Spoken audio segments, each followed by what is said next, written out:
Well, welcome everybody to the Esop Roundtable. We've got 90 minutes to spend together today.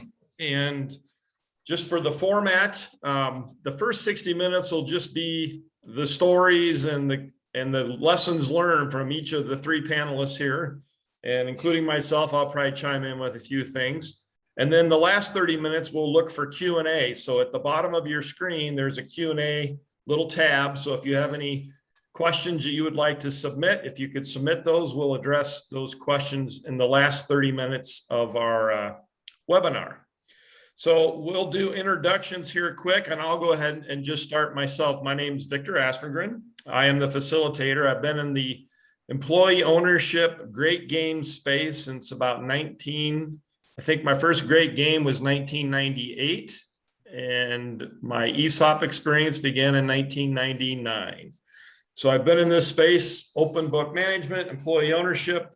I say I'm a recovering CEO, HR manager, sales and marketing director, inventory warehouse manager. I've held about every position you can hold within a company, as well as I've been on the service provider side in the ESOP space for ESOP administration, as well as the valuation, investment banking, transaction perspective. So I've probably been through hundreds of ESOP transactions, so I'm very familiar with the things that take place and go on. So with that, that's my short introduction. Why don't we go, Marshall, would you like to introduce yourself quick and tell us a little bit about International Cars? Delighted to do that, Victor. Good to see you again. International Cars, let's see, I joined International Cars in 1988. At that point, it was a single point Honda dealership that was not doing very well. We managed to turn it around. I did not come from that industry, so it was a little difficult. I did go back to school, get an MBA, and joined industry groups and have been learning ever since. We became an ESOP in 2000. The philosophy behind that was that the people who were helping us be successful, when I looked at it, they really had no long-term financial plan or stability.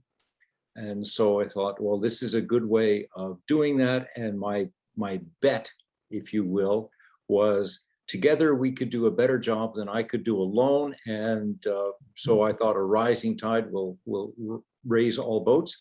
It has so far. We've been quite successful. We are now 5 dealerships plus a used car store. We've gone from, I started with 22 employees. We are now 293. Wow. And we actually, I had read the Great Game of Business book when I was in graduate school, but did not really start to apply it until about 2017. We sent a group to the gathering of games. They came back, they went as employees, they came back as evangelists. So it's very hard to buck that trend.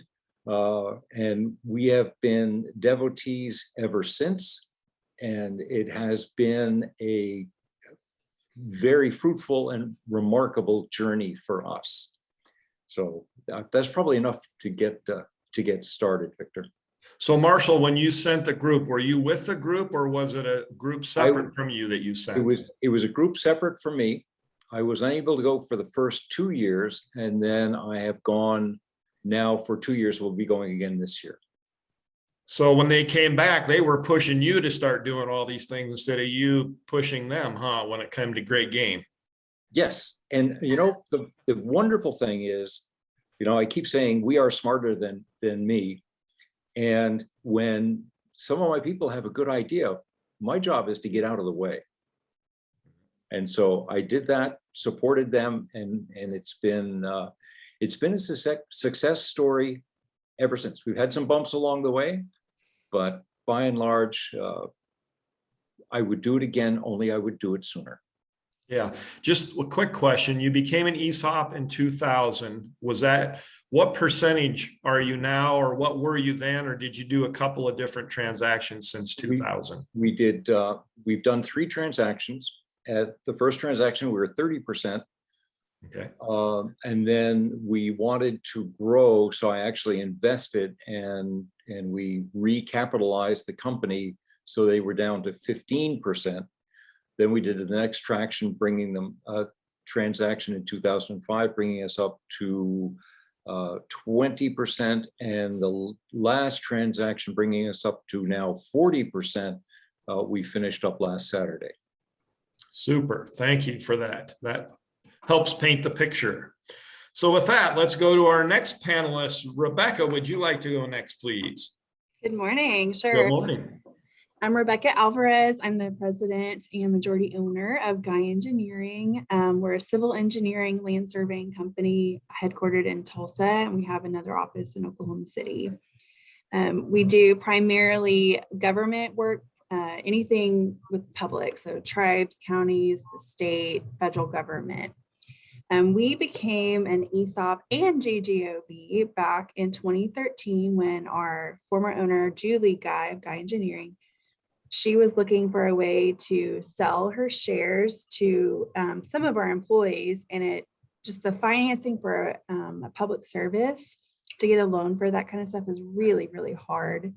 We don't have widgets, we don't have a lot of assets. So she read the Great Game of Business book as well, and we jumped in. I think I told Victor the other day, I don't know how to separate ESOP from GGOB because we started it at the same time. So from 2013, Julie retired, sold some of her shares. The ESOP became 49% owner, and then our president that time was John Blickensderfer, and he was 51% owner. Just last October, I purchased his shares, and so now I own the 51%. And the theme throughout that, why we wanted to maintain that 51% ownership, is in the government side. You guys probably are familiar with set-asides, different things like that. So I'm Cherokee, a tribal member, and I'm a woman, so we get special disadvantaged business or set-asides for that on the government contract. So that's really critical to our business, and we've been able to maintain that throughout. Let's see what else. I am that third president since we started the ESOP transition, or the ESOP group. And so it's also with Open Book Management, we don't do financial huddles every single Friday. We do a financial one on one Friday, and then the alternate Friday, we do a teachable moment. And so part of those teachable moments was when John was selling to me, we talked about that whole process very openly with our employees, like they were part of our team. They're employee owners. So it's really interesting getting their feedback, hearing their concerns, being very transparent with it all, and showing them the benefits of going to 100% ESOP versus staying at a 49%. So we've really enjoyed it. Yeah. And how many employees do you have within your firm, Rebecca? 35. 35. Smaller than Okay. Marshall. Yep. Yeah. So 20 years later, you'll be at 230, right? Just like that's scary. Yeah. Oh, goodness gracious. Well, thank you. That was very good.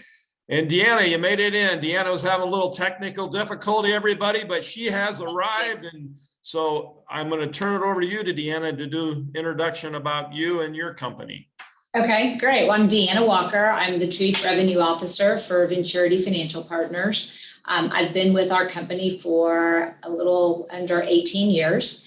We are a professional services firm that works with companies to assist them with all aspects of their back office, from accounting to CFO to operational consulting services, all in an attempt to help them get better information, solve problems, be a resource on the back office side as it relates to the accounting and finance function. So we have been a GGOB practitioner since 2017, I think, something like that, and really play the game very consistently and religiously, and it's just really been transformational for our business. We sold 20% of our company in the ESOP transaction last November. So we're very new to the ESOP world. So we did it a little bit different from say some of the other folks on the panel today in terms of the order of operations. So not necessarily new to the GGOB world, but definitely new to the ESOP world. Great. Well, thank you. And then just one point back to Rebecca on yours.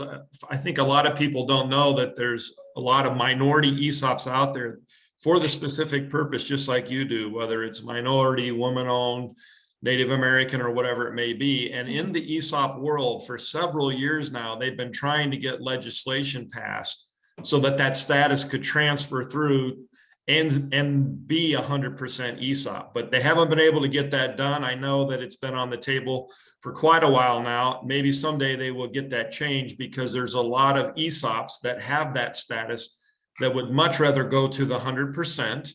And as we all know, there's some tax advantages when you're Major an tax ESOP. advantages. Yes.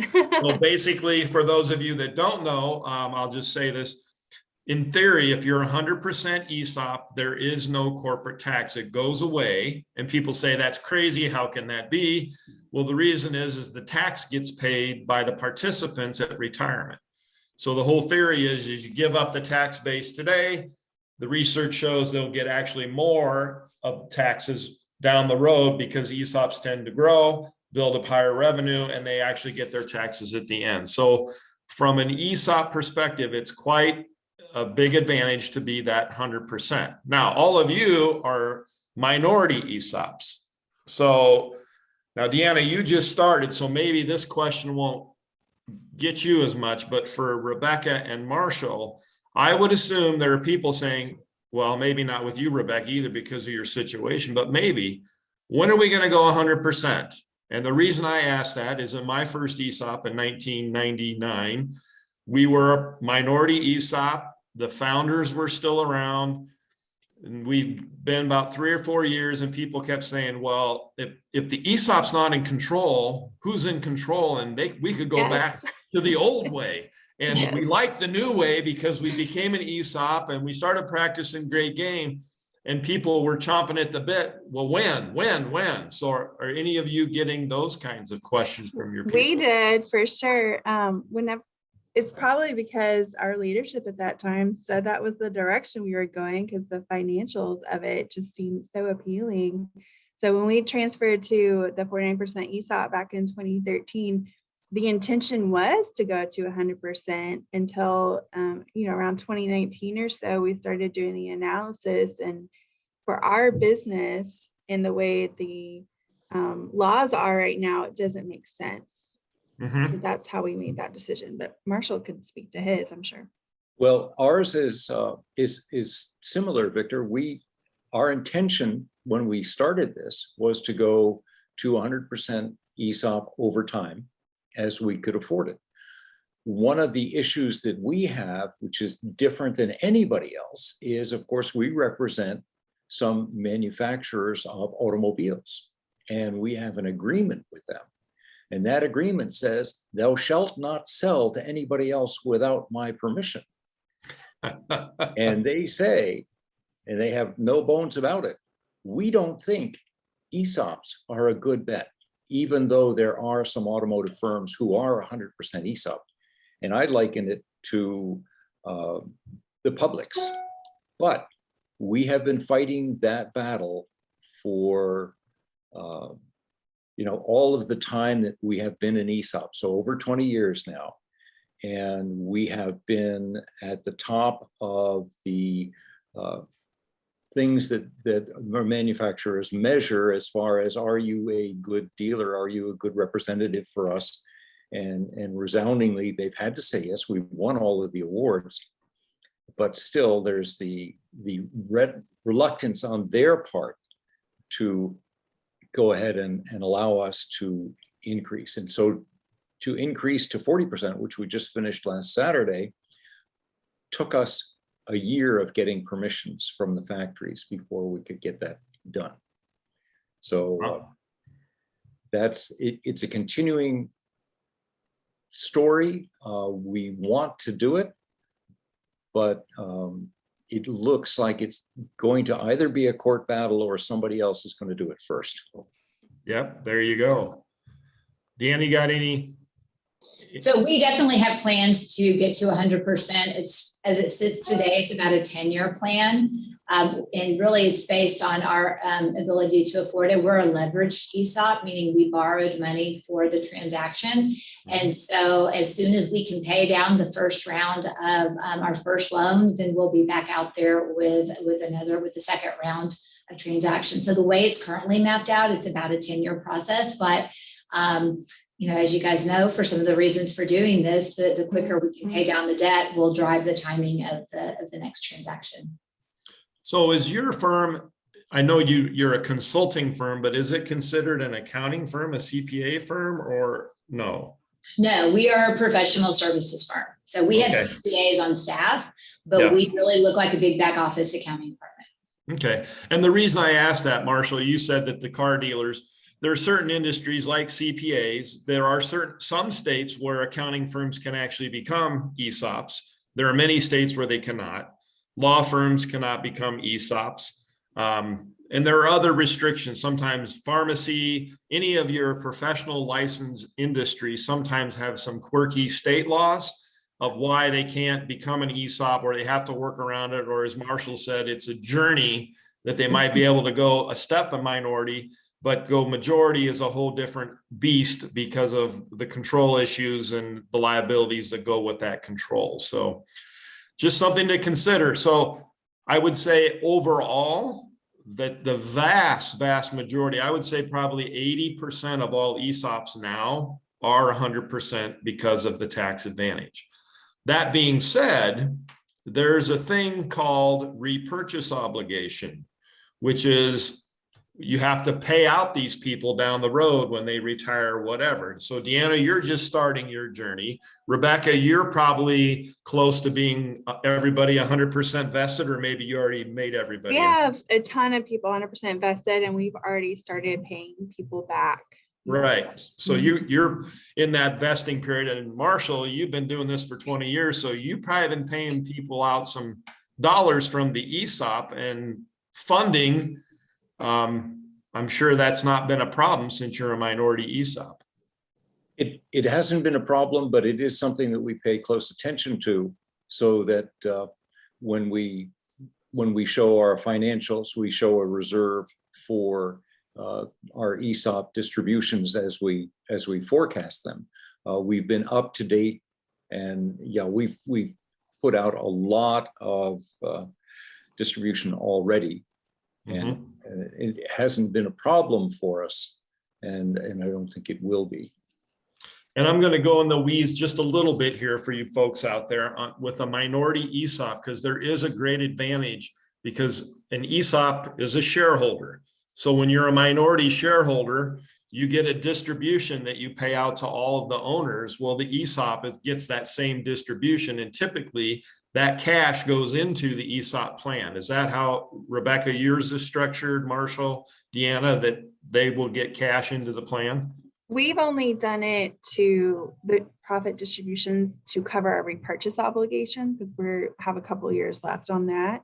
And we're still in the gray area of, do we actually do profit distributions at that point, or do I just get executive bonuses and keep the cash in the company to grow the company? So we're in that gray period where I would love to hear more from, especially Marshall, about what he's done with the minority, because we're not sure what to do yet. We're in that gray period.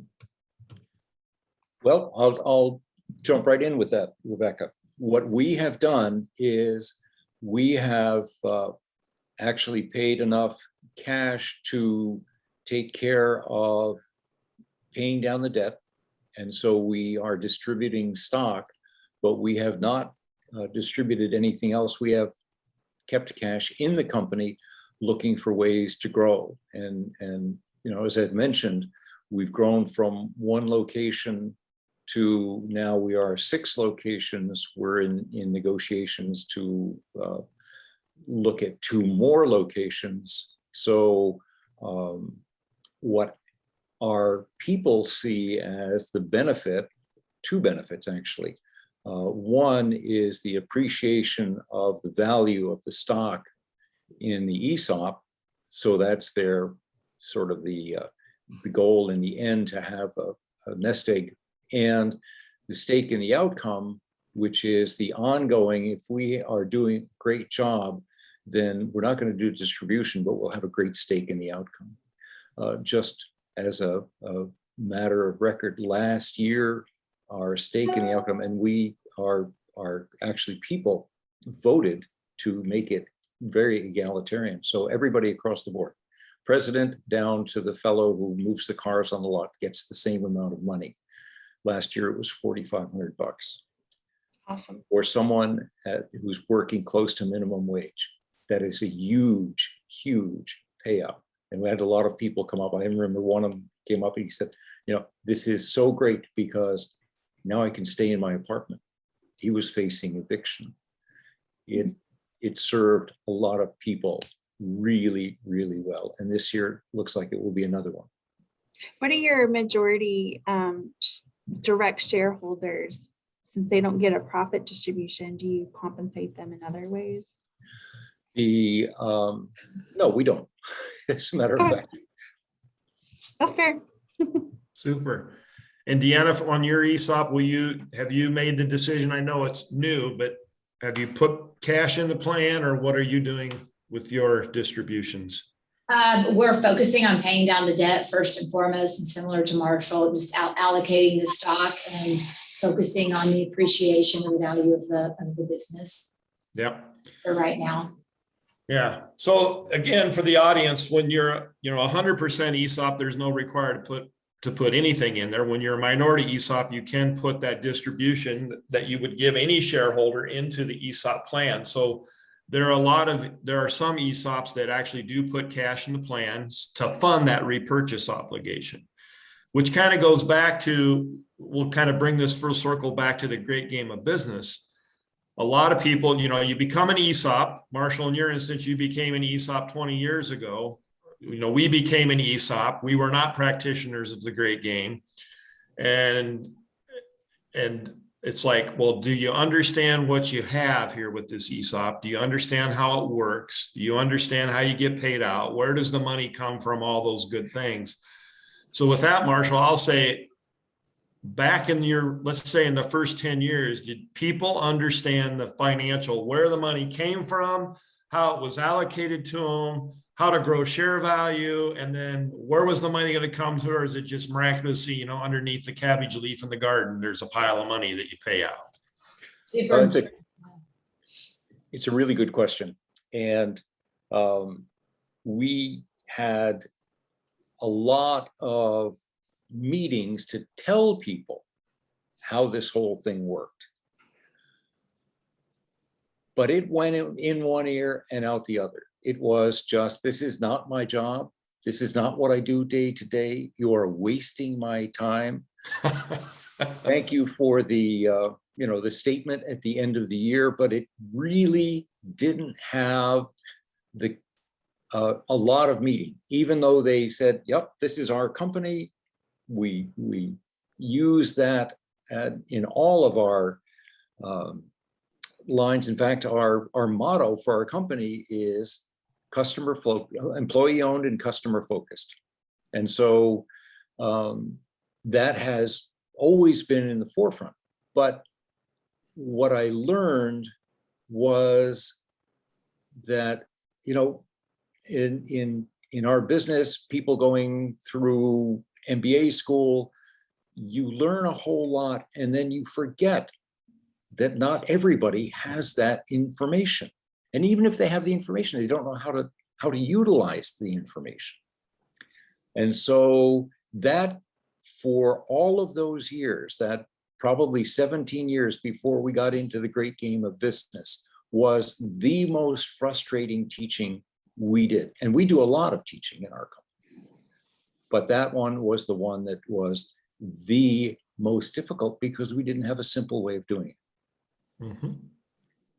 Deanna, you're nodding your head. You were going to say something, I think, earlier. So, well, we're just getting started in the process. So we're obviously less than a year into it. And I think we're taking some baby steps to get there, and we have a plan, and it involves a tremendous amount of education and just continued discussions and reinforcement.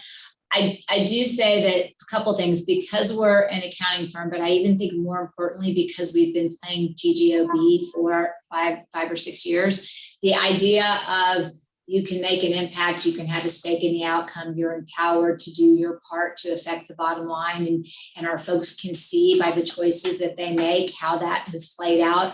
And we do pay GGOB bonuses, so they've learned that concept. So I think we do have a little bit of a leg up in that area for from the standpoint of the education, but just understanding the financial transaction first and foremost, and then understanding how the payout works, and the fact that it is a longer term type of realization, of what you are investing now to get later.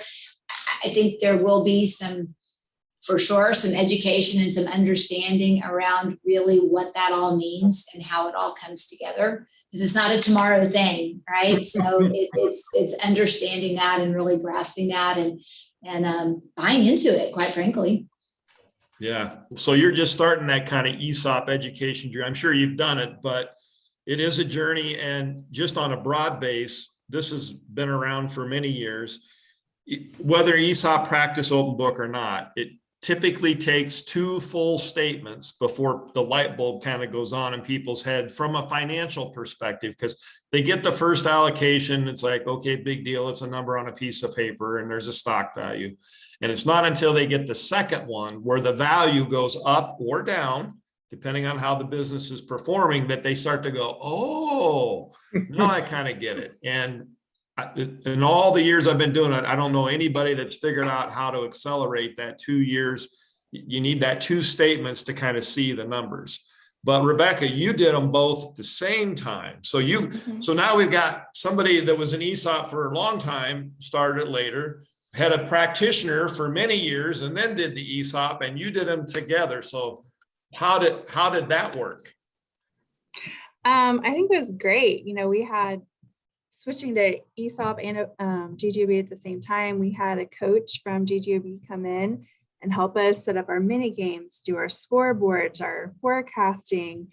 It was just kind of all together instantaneous. And I think what, people not understanding the P&L statements, or we don't understand this is free to our employees. They don't have to do anything else other than come to work and do a great job, and they get this free retirement plan. How cool is that? Like, we emphasize that all the time, how this is an additional retirement plan for you guys, because we also have a 401k. But if you had an ESOP and you didn't do GGOB, I think it would be, I don't know how you would do that. I'm trying to think about it, because we're so open book. We'd have this scoreboard, like we share everything except for individual salaries, basically, and it makes us be a team. We had some unfortunate theft events happen here at our office at the beginning of the year, and man, you should see these people. They're on fire. They're like, man, we're gonna go get those burglars. And in the past, I think they were just like, whatever. But this was a hit to our team. Like, this is our company and our retirement plan. And just to see people get so excited about that, I feel like it's brought our team a lot closer together too, because we do play these games. It is part of our culture to do the high involvement planning, to do employee surveys, to do the forecasting every week, day in, day out, having these huddles. And what I think is even what I have found funny is we've been in this now, what is that, 8 or 9 years? And we did our employee culture survey. And one of the things is people are like, man, we just seem kind of lukewarm GGOB. I'm like, man, we do GGOB every single day. It's just ingrained in our culture. We may not say we're doing a GGOB activity right now. We don't call it GGOB. It's just part of our culture. It's our guy identity. GGOB. Yeah. So you had a coach. You had a coach when you started. So that's very highly recommended. Yes. Yeah. Second that. Deanna, so when you implemented, you had a coach back in the day? Absolutely. And we've actually kept our coach on, and we've kept our design team on, and we've transformed the name into the Venturity Experience Team. And it's an ongoing, committee made up of folks within our organization. We call them kind of the conscience of our game. And so any initiatives that we do, they facilitate all of that. So we're getting ready. So we've done budgets in our whole entire team since we've been doing GGOB has been involved in the budgeting process. We are just now embarking on really the formal 5-year, plus HIP process. And I'm super eager to see how that comes about, because I think there's a real opportunity there to tie the high involvement planning to the ESOP planning and the paying down the debt and the scenarios that we run with the different things that we, put out there with our 5-year plan. And I think that will be really helpful in starting to bring a lot of that together for our team. Yeah, just so if somebody doesn't know, when Deanna said HIP, if you didn't catch it, that is high involvement planning. But she connected there, but just for the audience, in case you're not fully schooled on everything. Thank you. Thanks. No worries at all. Marshall, what about you guys? When did you do, well, you sent a group down and they came back fired up. So I'm going to make a guess that you kind of did some self-implementation. We started with self-implementation, then we picked up a coach. We actually picked up 2 coaches because we are a little bit different in how we operate, and our first coach just didn't click with the group, and so we got a different one who did, and that has been wonderful. We've been again having our weekly huddles. All of that stuff has clicked really well, and so we've basically gone off on our own. We still have our weekly design team meetings, but it's been we had our coach for a couple of years anyway to get us through to the point where we could take this process in-house. We still have the ability to go back and say, okay, we need some coaching, or we need a little something on a project. But so far we've been doing pretty well with this. Yeah. Now, So, I want to add one thing while I have the floor here, Victor, because of our industry. People get into our industry for a really interesting reason, and that is you don't have to go to school. We get a lot of people with very little formal education, and therefore they are, when we first started training people, they were afraid. They didn't want to have any part of training because it was like school. And so what I did is I actually went out and hired a 4th grade school teacher who was able to make it fun. And after they'd gotten through a couple of classes and nothing bad happened, no one sent a note home to their wife or mother or anybody else, they started to realize that the education part was the part that stayed with them as an additional benefit to being in a company that did Great Game and ESOP. Now, we hired the teacher considerably earlier than we went into the Great Game, but that change in how we did our business by saying to people, if you're here and you're a professional, part of being a professional is to continue to learn to be a better person in your profession, has made a huge difference. well, I think that's a great point, Marshall. Whether you use a coach or a teacher, but because I've seen this in professional services firm, engineers, accountants, whatever, and you would think, bingo, they would get financial literacy and whatever. And it's really amazing how many people don't get it. They think they might have it, but when it really comes down to it, they don't get it. And in our instance, we became an ESOP. We went to the 2-day experience back in it was right 99, shortly. Yeah. And we self-implemented. We started that way, but we did bring a coach in down the road to help kind of train the trainers. So they came in to do the yo-yo training. And so they brought that in. And then I think, Deanna, what's your committee called that you have? The Venturity Experience Team, we call it the VET. Yeah, well, we just called ours the ESOP committee, but it was a committee about culture and training and everything else. And they had a budget, they had to manage that budget. They decided who got to go to conferences. They were part of the CEO review process. They did all the surveys on the cultural surveys.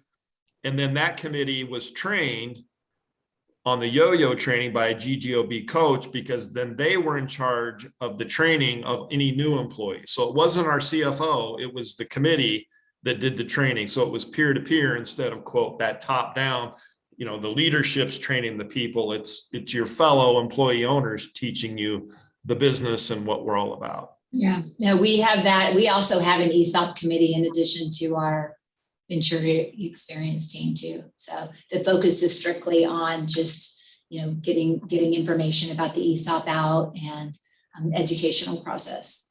So we have a couple people that cross over in both committees, but okay, it's been helpful. Yeah. Marshall, you have an ESOP committee or employee ownership committee? We just have a culture committee, and they do Culture committee. Okay. Because everybody kind of names them different. Rebecca, Yep. What was yours name? We have linked, and then we also have a Go team. And I don't know what the Go stands for. It's been Go for forever. But the Go team helps with setting up our mini games and micro games. We call them micro games when they're for individual departments. And then linked sounds more like your ESOP committees, where it's spreading information. They do the surveys, that type of stuff. Yeah. And There's a we do lot of ESOP different ways Fest. people name them. That's for sure. Yes. So one thing I was going to ask all of you, because I think several of you said it, but the bonus structure. So can you just talk about the bonus structure outside of the ESOP? So this is the cash in the hand bonus, which no matter what you do, you can't beat cash in the hand, right? No matter how big that ESOP account gets. So can you just talk about your structure and what you do for bonuses if you're willing to? Well, I can start with that, and I'm more than happy to do that. What we do in our planning is we plan for what we need to do to cover our expenses, plus basically an amount that is covering contingencies. So we have expenses plus basically what, if you were to look at it, would be a return on invested capital. And that's our base. And then anything over that base, from $1 over that base, we split into the stake in the outcome fund, 30% for the stake in the outcome, 70% for the company. And it's very straightforward. People are looking for and rooting for reaching that point, and then they follow it religiously. And we only pay out once a year. But Okay. that seems to be just fine for people.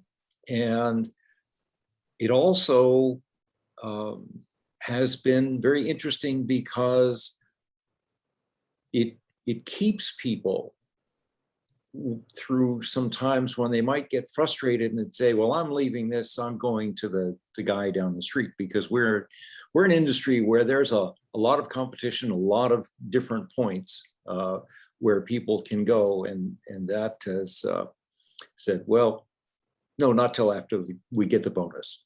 And after they get the bonus, it's, well, I guess maybe we could stay a little longer. So, but it's very straightforward. And as I mentioned before, everyone gets the same bonus. Unlike the ESOP, where it's dependent on your qualified wages, this one is everyone gets the same amount. It's the same dollar amount, top to bottom. Same dollar amount, top to bottom. Okay, great. I can jump in and go next. So our people, given that we're a professional services firm, our people are really our cost of goods sold, if you will. So our bonus is driven off of our gross margin and hitting a certain targeted percentage. And we track it on a monthly basis. Anything over and above that targeted percentage, we split 50-50. The company keeps half, and then 50% goes into our GGOB bonus pool. We pay out quarterly, but we do hold back a certain percentage till the end of the year, for a lot of reasons, because sometimes we think we have our plan and things change. And so for just really to be a little bit more fiscally responsible, we hold back a certain amount, but then, at the end of the year, we true it all up. But we do give something out every quarter if it's earned. Mm-hmm. And is it just a percentage of comp? Is that how the bonus is paid out? Yes, it's tied to your compensation level. And with the exception of our management team, the 4 top management members do not participate in the GGOB bonus, but everyone else does. Okay. Rebecca? We started with the GGOB bonus plan that our coach recommended to us. So I'm sure some of y'all are familiar with that, where there's a threshold amount, which is similar to Marshall, about making sure you can pay your bills, making sure, keep your operating expenses, that kind of stuff. And then anything over that, half goes to the bonus pool. And then we pay out quarterly, but that it's not an even percent, kind of like Deanna said, we hold back some, which is what the generic GGOB bonus plan has. So we actually shipped it even more. We only do 10% in the first quarter, 20% in the second quarter.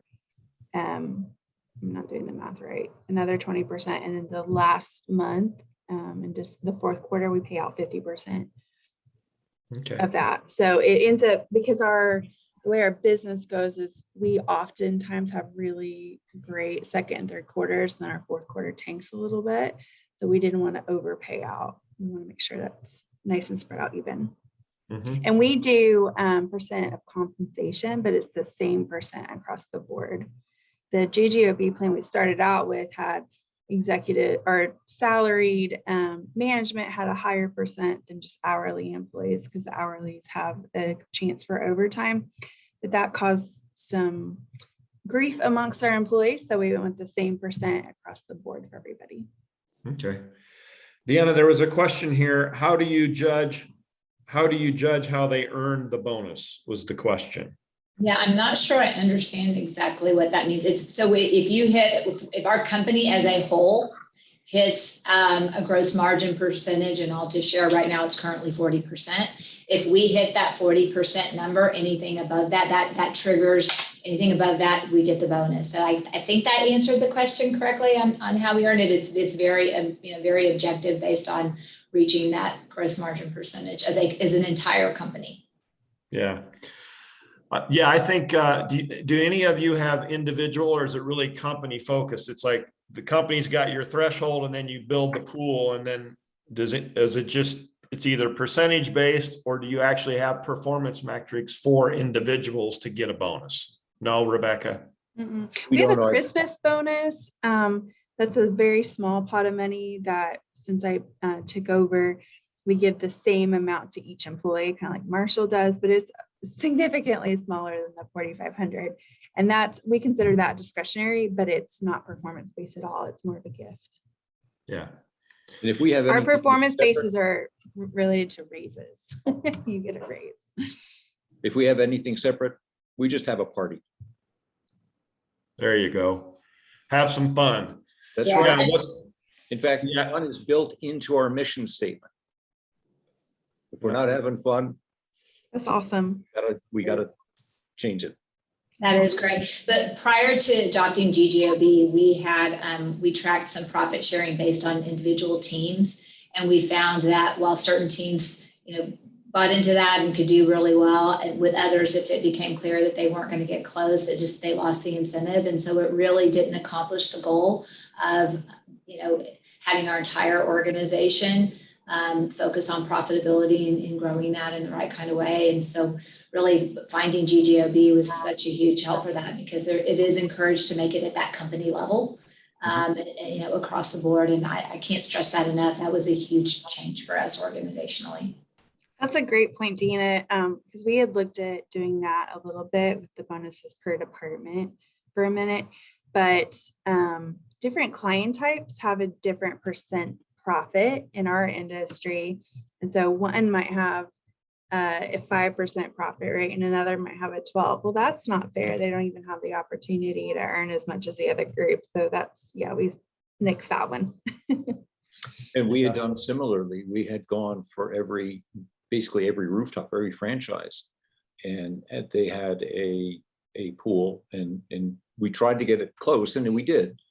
But when we went to doing the entire company, what changed was really interesting, because now rather than saying, well, I'm devoted to Danvers Honda or I'm devoted to Stratum Audi, people would say, oh, especially during COVID, your service manager's out. Okay, I've got somebody who can pitch in for that. We'll just send them up there. And it starts to operate more like a single entity than a group of separate entities vying to get to the top of their particular pile. We had the exact same experience. And you know, just the cross collaboration among teams, the service level was amazing, but then also the interest to understand where business comes from the folks that actually do the business, where before, okay, you gave me a new client, that's great, but they had no understanding of where that client came from or the cost of acquisition or anything like that. Now there's a real interest. They don't necessarily have to take a responsibility for that number by any means, but in a certain way they do, from just the interest and the understanding, the education of how the business runs. So to go back to Victor, your point early on about just the financial literacy, a lot of times people will say to us, oh, you're an accounting firm. You know, it's really funny that you had to go to the great game of business, you know, and there really is a difference, I think, in financial literacy and in learning, okay, here's revenue, this is gross profit, this is what net income is, this is how you treat an expense or what have you, the mechanics of accounting and financial literacy. It's a whole host of different things to really understand the key drivers and the metrics of your particular business and what drives your business, whether it's from our standpoint capacity or taking a team member who's got, you know, how that plays out, everyone understands capacity, but taking a team member who has extra time on one team and redeploying them into another team that's buried, what that can do and the impact that can have even in a given month on your numbers was really powerful once we started really having those types of conversations openly. Marcia, we had a question here. Were you describing the GGOB stake and the outcome bonus? Okay, when? Our stake in the outcome bonus is the one that I had described, where we take when we reach a certain threshold of our profitability for the year. After that, then we start funding the stake in the outcome bonus. Yes. Okay. Thank you. Yeah, one of the things and maybe you guys maybe had this, but for those people that maybe they're not practicing the game, I know in our situation, we always had the Christmas bonus and we had no financial literacy in the company whatsoever. So every year, the former owners of the business would pay out $300 no matter whether we did well or we did poorly. So when we started the game, that's when we changed our bonus structure to say, hey, we cannot be paying out bonuses if we're not making money. So one of the things, just to throw this out, if you don't have a bonus plan and you're starting, think about it wisely, because people are counting on that $300. So then when we said, oh, we're going to change it to performance, well, they all freaked out. Oh my God. So we had to build a transition year in there where we kind of said, okay, we're going to guarantee this much. And if we go over, it could be more, but if we go under, you'll at least get this. So we kind of had to put a safety net around that, because organizationally it would have created chaos and we had to be smart about it. Now we went over, we hit the numbers, everybody performed well. So it was a moot point, but it is something, that fear that people have of what they get used to. And yes, it's a bonus, but in that instance, it becomes an entitlement. And I remember going this conversation, maybe you guys, the same thing, have been doing it longer. It's like, I say, do not spend that bonus, folks, until it's cashed in your account. And if you spend the bonus, you own that problem, because you're an employee owner and owners should know better. But if you go out and spend the bonus before we've actually allocated the bonus, that's on you. Don't come crying to us, because we practice open book, but you still can't stop the human behavior of spending it before you have it. So the other thing that I just would throw out, because we got about not quite 10 minutes for Q&A, and there's not a lot of Q&A in there, but can you let's give it a story, one of those great game stories, somebody, financial literacy, they started to understand the business. Can you share one of those stories? It's just like, this is a really cool story for the audience out there to hear of how practicing GGOB and the open book and employee ownership all came together. And here's that fantastic story. Who would like to go first? Okay, I'll go first. Go. That'll work. I'll break the ice. Yeah, no worries, no worries. Well, our big one is we started open book, so everybody started questioning everything. And so we outlawed this saying, because we always have. We outlawed it. Nobody could say that. From the top to the bottom, we said, if anybody gives you that answer, that's BS. There has to be a legitimate financial answer why we do what we do, or some reason. Well, anyway, we were in the lottery industry. So if you ever grab those scratch tickets out of those little plastic boxes, because they're everywhere now, there's this little rod in the back, a metal rod behind the tickets that we used to powder coat. Well, the guys that cut the rods came to me one day and said, why do we powder coat those rods? I go, I don't know. I have no clue. So we went to this VP of sales, and the answer was, well, because we always have. We're like, well, that's not a good enough answer. So they went to the next show, talked to the customer and said, hey, this rod in the back of the box, do you care if it's powder coated? And they're like, we don't care if it's pink polka dot or whatever. As long as those tickets come out and the latex not scratched on the lottery ticket, we don't care. So we came back. So this is the story. We've been making these boxes before we were in ESOP for like 6 years. What do you think the dollar amount was in 1 year because we quit powder coating the metal rods? Guess? Oh, I'd give you $18,000. 60 grand. Wow. 60 grand. 60 grand, all because we started opening the minds on the numbers. Why do we do what we do? So we got rid of the fear of things. It's like, we need to challenge these questions. 60 grand in 1 year. And we've been doing it for 6 years. We had flushed $250,000 down the toilet all those prior years because nobody stepped up. One, they didn't understand the numbers. Two, they had fear. And when we changed that culture, opened it all up, 60 grand. So Marshall, to your point, we had one big party. Nobody, the people that came up with the idea, they didn't want we don't want anything extra. We just had a big old party, had some cocktails, and gave everybody, I think we gave everybody like chamber bucks, the local community dollars instead of cash where it supports the businesses. I think everybody got like $200 and everybody was ecstatic, and they got packs on their back for months. And then people kept saying, well, come on, what's your next one? Get the next one. What's the next idea? So there's a story. That's great. I don't know that I have a story that can directly tie to GGOB and the ESOP because we're so new to it. I'm hopeful that we're going to have a really interesting story around the high involvement planning and how that is affected by the ESOP ownership and just the thinking around that as we involve our team and where we're going in the next 5 years of our business. I would say my most recent GGOB story is centered around kind of our COVID experience in, that time back in April of 20 when the world changed very quickly and people, nobody knew where they were going.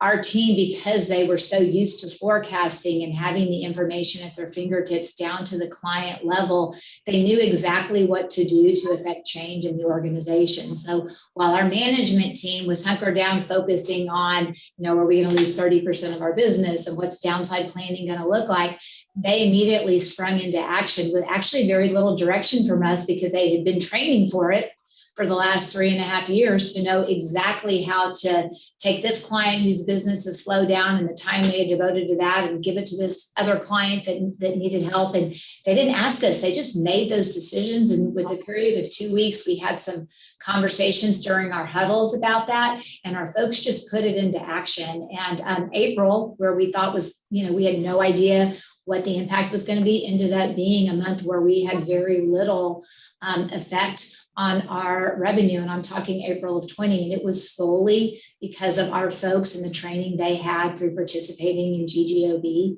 the 3.5, 4 years prior to that. And just that repetition of playing the game every week. Great. Thanks, Deanna. Super. We, when we went through our transition in COVID, it was more a culture thing than anything. And I think I'm going to lay this to the feet of both the Esop and the Great Game. But we didn't lay anybody off. People understood that we had to do much like Deanna's folks. How are we going to get through this? Who can stay? Who cannot stay? Because we had a lot of people with underlying physical conditions who said, I just can't come into work. And our work is not remote. Okay, you cannot fix a car over the phone. I'm sorry.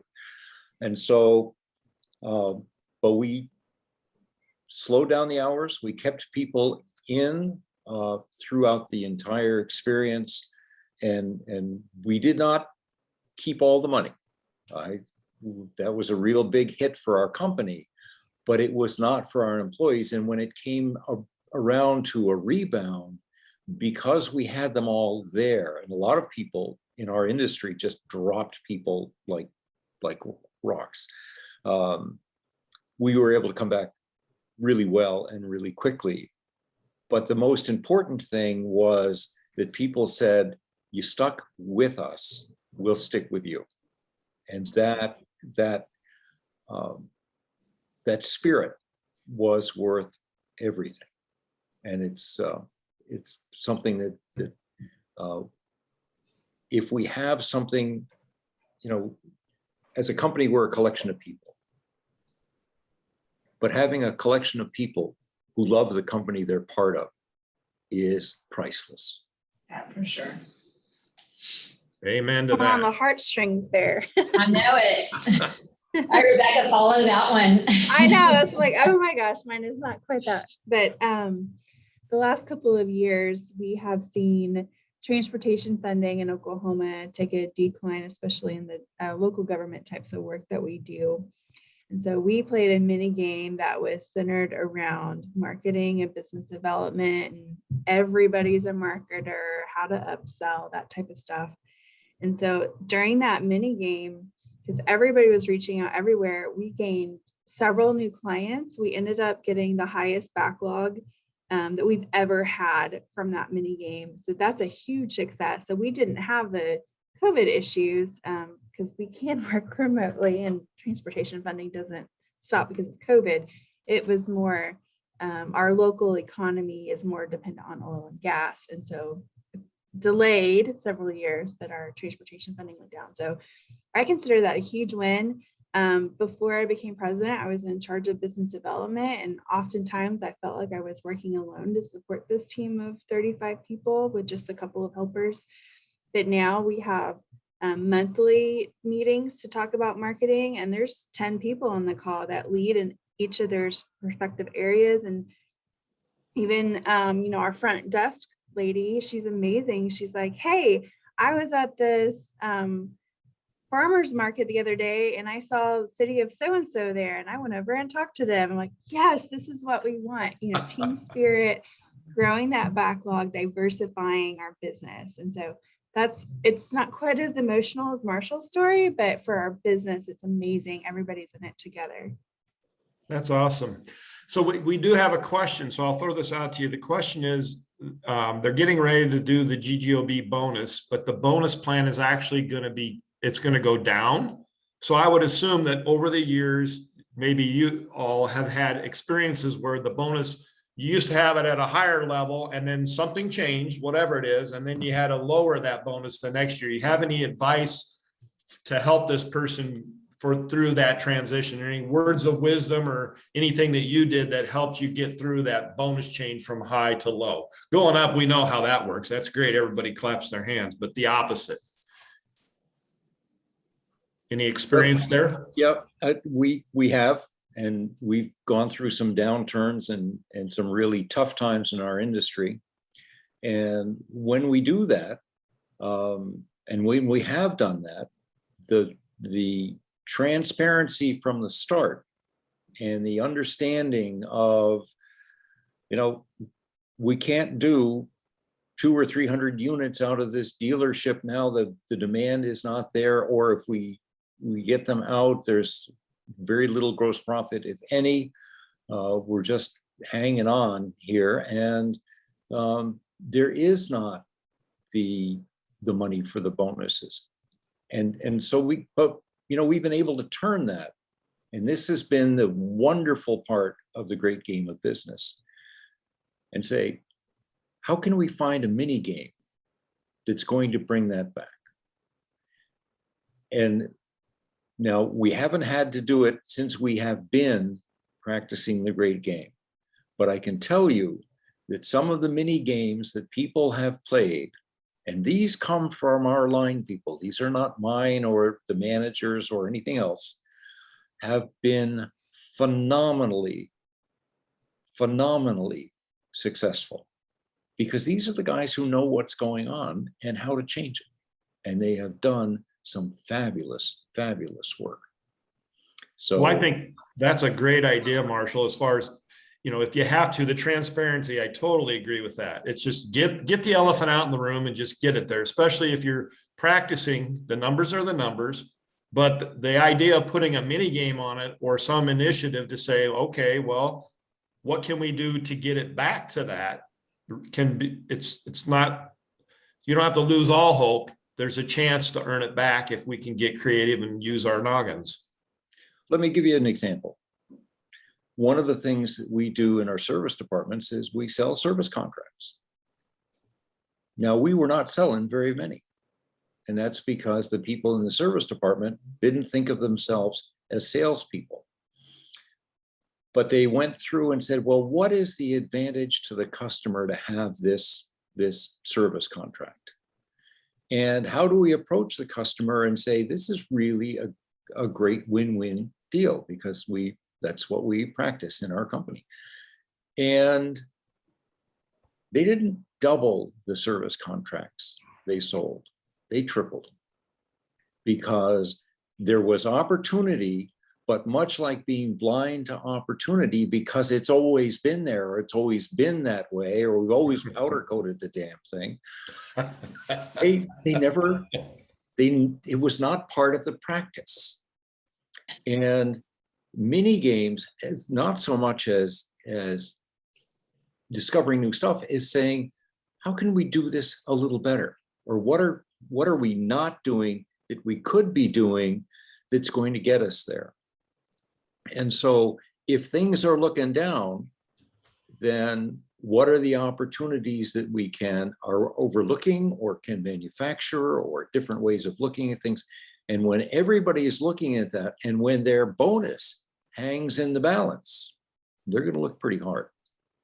And we've had some people who have done fabulous things. And I remember one particular instance where we were doing a presentation. We had the whole senior team doing a presentation. And one of the technicians said, are we doing this? And if we're not doing this, why aren't we doing this? And nobody had a good reason. And now we do that. So, it was just because we hadn't thought of it, and we're not the guys in the trenches. And the guys in the trenches, when they learn to speak up and learn that, there's intelligence from top to bottom in the organization, and we don't know as much as you do because you're doing it. And if we can get over the fear of raising your hand, we get a tremendous amount of improvement out of everyone. Yeah. Deanna or Rebecca, you got anything on the bonus to share? I do. Yeah, Oh. go ahead. No, go ahead. Okay.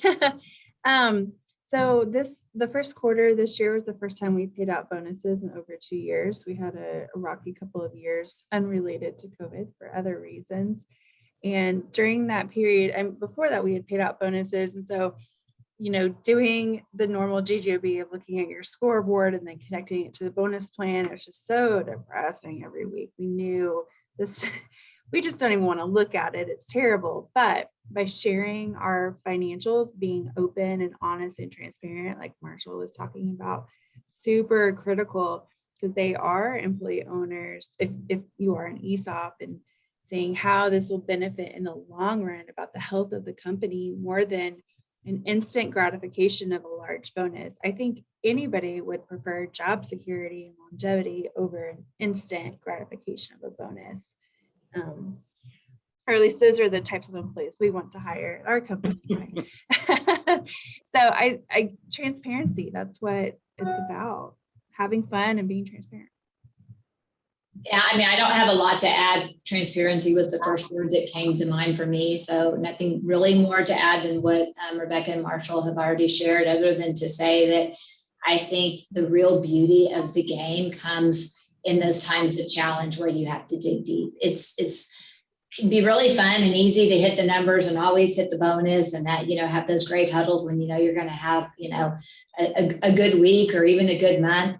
To really have to dig deep and power through when you have those challenging months and you see the numbers and you're all standing there together, I think is really where you grow as an organization.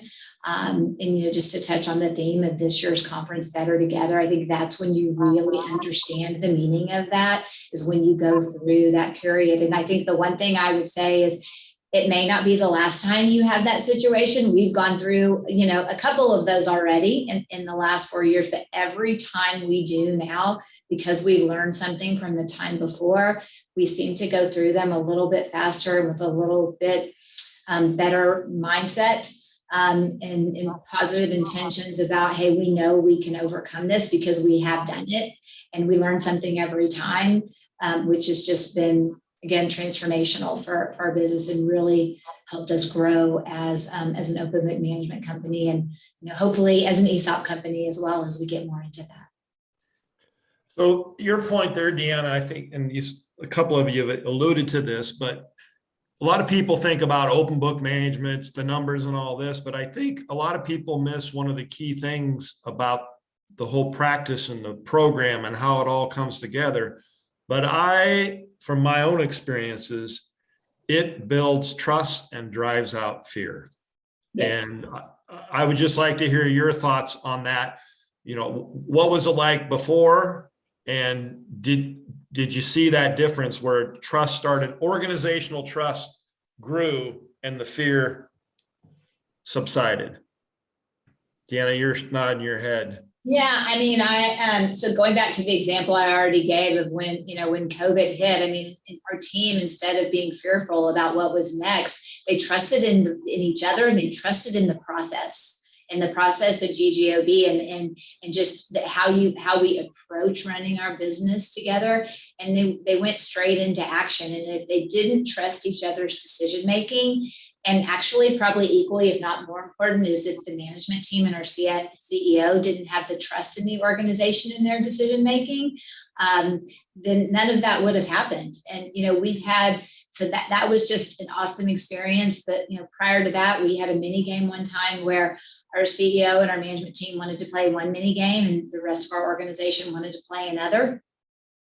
And we ended up going with the organization's mini game. It was to improve margin, and it was a time of where we needed to really critically use that game to help turn something around. And the right choice was made. I will say that, and that was also a trust building experience for all of us, and an empowering experience as well. Mm-hmm. Rebecca or Marshall? Well, let me start because I got into our business, and it's a business that was a very top-down business, very old school. And all of the decisions were made from the top down. It was a company and a culture that I thought needed to change. And so I thought, how do we do this? How best do we do this? And this was before even we were in Esop, so quite a long time ago. And I thought, well, we need to put into place some values for the business. Didn't have any published values. And so we did that. And the first and most important one, and I think the hardest one for us, was the value of honesty within our company. Is it safe to be honest? Because that was something where if somebody came up with an idea and somebody said, well, that's a crappy idea, you're not going to get another one from that person. And so we've been battling that for a long, long time. And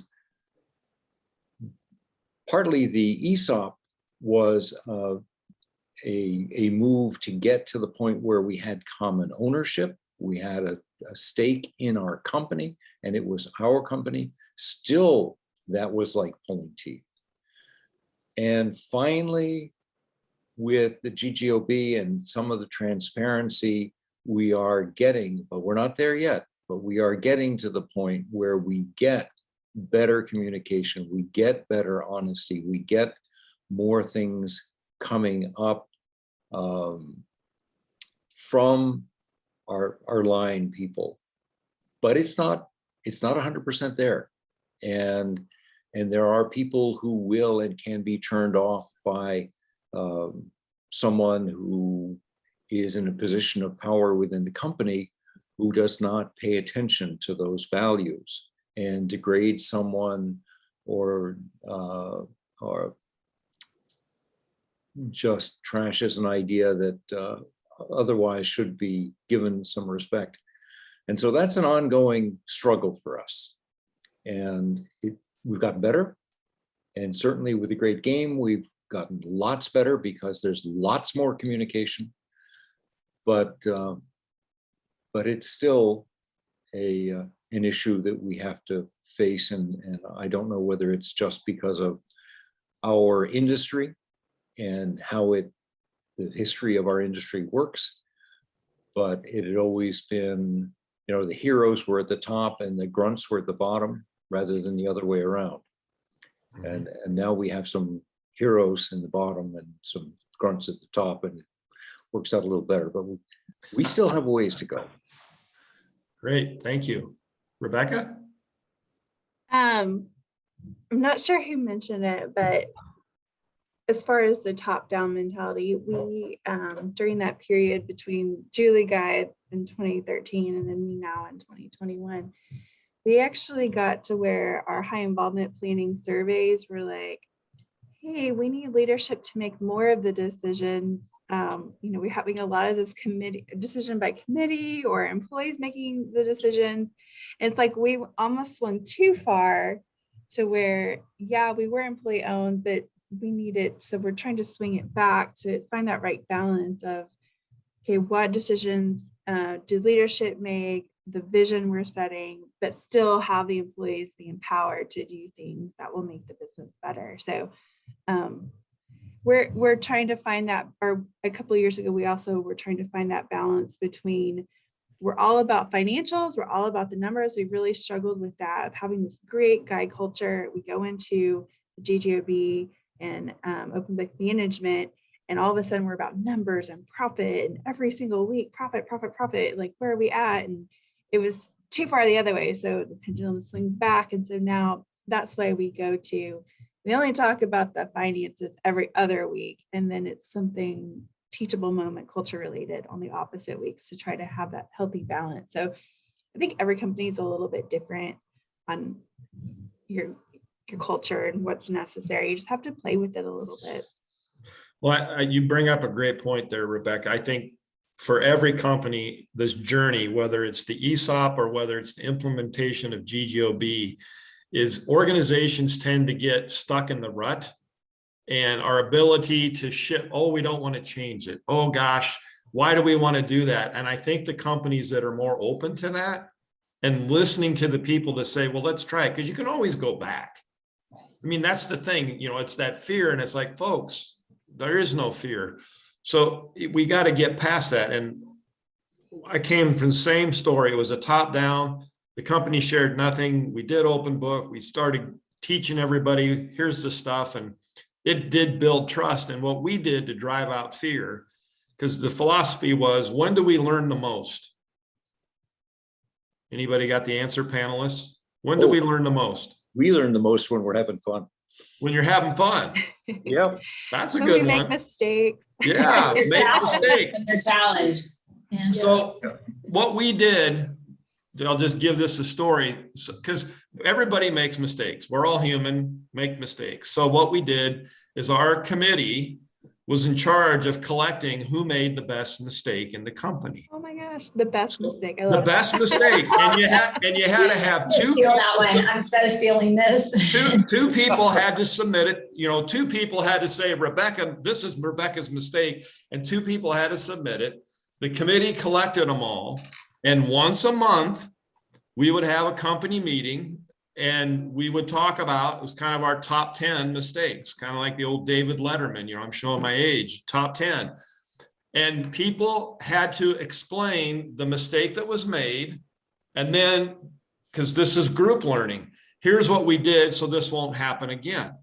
So we had 10 stories of mistakes that were made, and the winner got a gift certificate to the local steakhouse for themselves and their significant other or whoever they wanted to take to go out and celebrate. And the whole idea is, folks, it happens. Now, we qualified this and said, if you make the same mistake 3 times in a row, you might be going to HR at that point. You won't be on this list, you'll be on a different list, because it's part of being open. But we did that, and it was amazing how it just opened things up, and people started to talk about their mistakes instead of putting them in the corner or never doing it. And it really did drive out a lot of fear. But it was an education moment by just kind of flipping it on its head and said, hey, we're open book. We have nothing to hide. Why are we hiding our mistakes? Because we all make them. So let's just get it over with.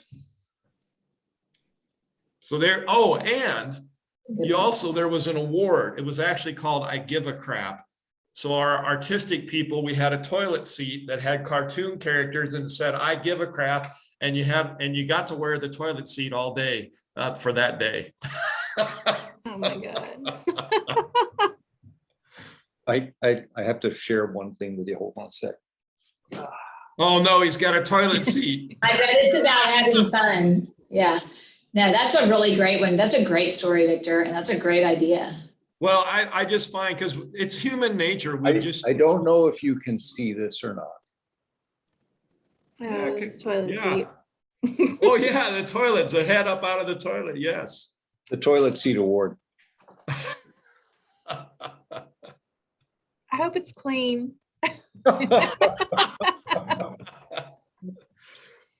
Well, one of the other things, because we're down to about our last 9 minutes here, and let me check. No, there's no more Q&A. One of the things that you said, Rebecca, I'd like to go back and I'd like Marshall and Deanna, you guys give your input on this, but you said, I can't believe, why would an ESOP not do open book and practice GGOB? And you said, why wouldn't it? Because you did it at the same time. So you kind of went into it. And I would love to hear Deanna. Well, I'm the one who was the outlier there. We did the ESOP years before we did open book management. And what it is sometimes we don't know what we don't know.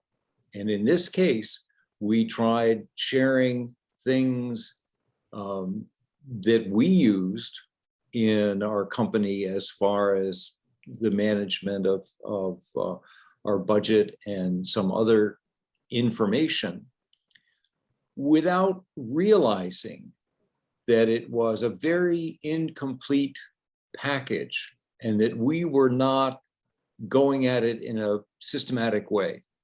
And one of the things that when we finally did read the book again, I did read the book again, and we did start going to the GGOB and started implementing it, was the idea that we really don't know what we don't know.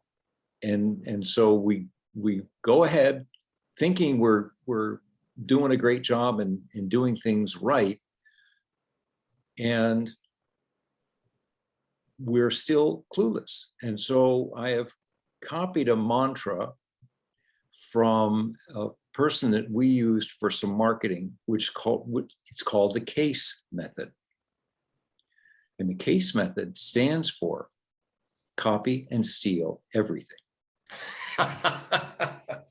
And so now we are proudly practitioners of the CASE method and go around looking for different ideas. But we get so tied up sometimes in doing that we forget about the thinking, forget about the evolving, forget about the time and effort necessary just to sit back and look at what we're doing and say, and why are we doing this again? I mean, Victor had that really well, not because we've done it this way all the time, but questioning those things. And one of the things that the Great Game of Business is doing for us, and that we really want to do, is we want to be, one, a great company, and two, we want to be entrepreneurial. So we are going to look for, what else are we going to do? How are we going to be different? Are we going to stay in this transportation industry, or are we going to branch out from that transportation industry? What is going to be the best future for our ESOP? And boy, that's, for our industry, those are big questions right now, because we've lived and breathed for over 100 years the internal combustion engine. Guess what? It's got a limited time frame left before it's not going to be there. So where are we going to go? We have some real stark questions, and our people are looking at that and saying, okay, what's next for us? Great. And we don't have the answers, but I'll tell you, two of our people have come up with answers. And they've come up and they said, well, in one of our locations, we have some storage facility. How about we get into the storage facility business? Another one said, we have an HR department. There are other small firms that don't have an HR department who could use our expertise. Why don't we go into the HR business? Okay. Now we are starting to become entrepreneurial. Rather than saying, how are we going to develop the car business?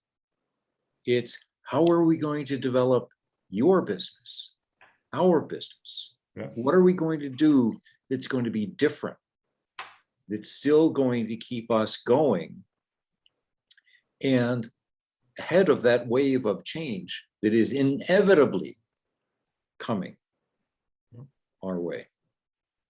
Great examples. Deanna? And that comes from opening the books. I don't think that comes from being an ESOP company, because I would think that it would be difficult to get that from seeing a financial statement a couple of times a year or getting an ESOP statement once a year. I mean, there are definitely financial reasons and tax advantages to going ESOP, and that alone could be a reason to do it. But if you really want to foster the examples and the mindset that Marshall just so beautifully illustrated for us, you have to have that other side of the equation to really bring it all together. And that's what we're hoping to find as well. We did it a little bit different order, but we really, believe that both of them could be very powerful. But having the information and the empowerment to be involved in those decisions with the right type of culture, I think is really such a key important piece. Well, we're down to our final 3 minutes. Let me check here. I don't have any other Q&A. Marcia, There you're was laughing. one. It's like, did the time go Oh. fast? Yeah. So There we're was down. one in the chat that said, does every ESOP company have a bonus plan and what are the pros and cons? Yeah, There's one in the Q&A. yeah. I would say not every ESOP company has a bonus plan. I would say the vast majority, and it's definitely moved that way to where they do put in a bonus plan. The one thing I will tell you is if you have a bonus plan currently and you're not an ESOP and you put in the ESOP, do not mess with that bonus plan in the year that you implement an ESOP, because you will fight an uphill battle, something fierce, when you start talking employee ownership and act like an owner. And then you turn around and you start taking money out of my hands that you could have. Yeah, do not do that. So don't mess with your bonus. But I do think, back to Rebecca's point, it's kind of like a prerequisite, or it should be. You would think an employee-owned company, yes, you should have a bonus plan, because that's what owners do. Owners get distributions in the traditional ownership. You get that extra something. Well, if you're an employee-owned company, you should get that extra something. It should be part of it. And the other thing is I've been saying this for many, many, many years, that the GGOB system should be a prerequisite for any company that's going to become an ESOP. That if they practice it a year or two, at least a year, but 2 years before they became an ESOP, it just accelerates that ownership mindset. And they're actually now prepared to be an owner. Because when you ask this question in a company, how many of you have ever been an owner of a business? Well, it's a small percentage, but yet the ESOP world thinks, well, we put it in the ESOP. Now you know what it's like to be an owner. It's like, come on, what'd you do to get them ready? The GGOB system is the way to get them ready. And there's a lot of other things that go with that, the culture and trust and fear, but the GGOB system kind of builds all those things together. And to Marshall's point, it also puts in that fun component that, you know, it's built into the mini games. How do we have fun to do this whole system? So it kind of puts the whole package together. No question. Question, there is one. Oh, I don't have a question on my thing. Do you have a question? Nope. Oh, No, I okay. said no question. What you're saying is true. That's what. Oh, okay. Yeah. Well, folks, we're at 11:30, so we are at the time.